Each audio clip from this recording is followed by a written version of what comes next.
April 6th, 2026, the MV Hondius, a Dutch luxury expedition cruise ship, cuts through the South Atlantic. 23 nationalities, 175 people, the trip of a lifetime. A 70-year-old Dutch man begins to feel unwell. A slight fever, fatigue, probably nothing. 5 days later, he was dead, on the ship, in the middle of the ocean. No explanation. And what came next spread to 4 continents. A German woman's body lay on that ship for days. No port would take her. A flight attendant who briefly walked past an infected passenger was rushed into isolation in Amsterdam. Passengers already home in California, Texas, Virginia, quietly told to go to the nearest hospital. And the most terrifying part? This killer didn't come from rodents. It came from another person. Breathing. What happened on that ship rewrote everything we knew about one of the deadliest viruses in North America. Stay with me, because by the end of this, you will never look at a dusty corner of your home the same way again. But first, I need to tell you about a 14-year-old girl from North Dakota. Her name is Evie. July 2022, previously healthy, 14 years old, she wakes up with a headache, a fever. Stomach pain so bad she can barely stand. The doctor sees shadows on her chest, X-ray. Pneumonia. She's rushed to Cincinnati Children's Hospital. Within 24 hours, Evie is in acute respiratory distress. Her lungs are not failing. They are filling with fluid, slowly.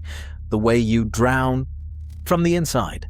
From exposure she never even noticed. A dusty shed. A corner she walked through without knowing. I'll tell you what happened to Evie at the end. But first, you need to understand exactly what you're up against. Not every mouse is a killer, but one specific species is. The deer mouse, white belly, white feet, fur on its tail, unlike the naked, scaly tail of a common house mouse. That tiny difference is the difference between an ordinary pest and a biological weapon walking through your walls. It sheds hantavirus in its saliva, urine and droppings without ever getting sick itself. It just keeps moving through your basement, your attic, your garden shed. The virus survives on surfaces for up to a week, longer in dark, undisturbed spaces. Think about those spaces in your home right now. Mice squeeze through a hole the width of a pencil. 1/4 of an inch, they may already be inside. And I haven't told you the worst part yet. The worst part is how people get infected during cleanup. The one tool almost everyone reaches for that turns a simple chore into a death sentence. That's coming. But first, back to that ship. April 1st, the MV Hondius departs Ushuaia, Argentina, Antarctica, isolated islands, the trip of a lifetime. April 6th, fever, fatigue, nothing alarming. April 11th, he is dead, cause unknown. The ship continues. April 24th, his wife disembarks at St. Helena with his remains, boards a flight to Johannesburg. Somewhere over the South Atlantic, she collapses. She dies on April 26th. A French passenger on that same flight later develops symptoms. The virus has left the ship. Back on board, a German woman develops fever on April 28th. She dies May 2nd. Her body stays on the ship. Port after port turns them away. The ship's own doctor, a ship guide, both test positive, both airlifted out. A KLM flight attendant, someone who only briefly passed by, rushed into isolation in Amsterdam. 3 dead. 11 cases across 5 countries. Passengers being tracked across the United States. The WHO and CDC confirm the unthinkable. The Andes virus, a strain of hantavirus, was spreading human to human.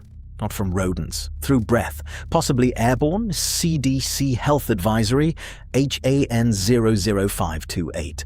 For decades, hantavirus had one source, rodents.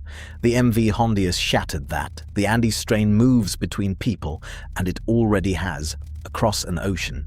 Still think this only happens on expedition ships? Betsy Arakawa, 65 years old, wife of Gene Hackman. She didn't travel to Antarctica. She was at home in New Mexico. She is gone. Hantavirus. This virus lives in ordinary places. It always has. Before we get into exactly how to protect yourself, hit subscribe. All right, so here is exactly what you do. First, Seal up, walk every wall, every pipe, every gap. 1/4 of an inch, that's all they need. No plastic, no wood. Rodents chew through all of it.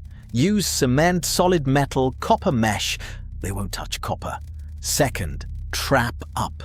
Never use live or glue traps. A panicking rodent urinates in fear. That urine becomes an aerosol, invisible particles suspended directly above the trap you're reaching down to collect. You breathe it in before you realize. Snap traps only. Along walls, mice navigate by pressing against surfaces, thigmotaxis. Place the traps exactly where they travel. And now, finally, clean up, the thing that kills people who think they're being careful.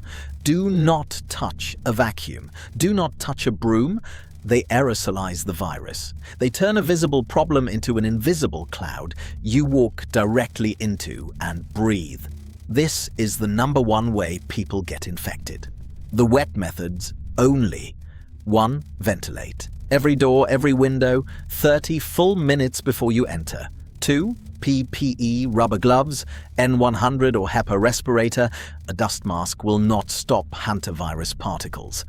3. Soak the area in a 10% bleach solution. 1.5 cups per gallon. Wait 10 full minutes. The virus must be dead before anything touches it. 4. Double bag everything, outdoor bin. Keep food in sealed containers. Wood piles 100 feet from the house. Never leave pet food out overnight. Monitoring window after any rodent exposure, 1 to 8 weeks. Watch for the prodrome, sudden fever, exhaustion, severe muscle aches in the thighs, hips, lower back. It feels exactly like the flu. That is what makes it fatal. People wait and go to sleep. Assume they'll feel better. By the time a cough develops, the capillaries in your lungs are already leaking. Fluid accumulating, your body drowning itself. Nothing reverses it once it starts. Any cough or any shortness of breath. Emergency room. Now, say these exact words. I have had rodent exposure and I am having difficulty breathing.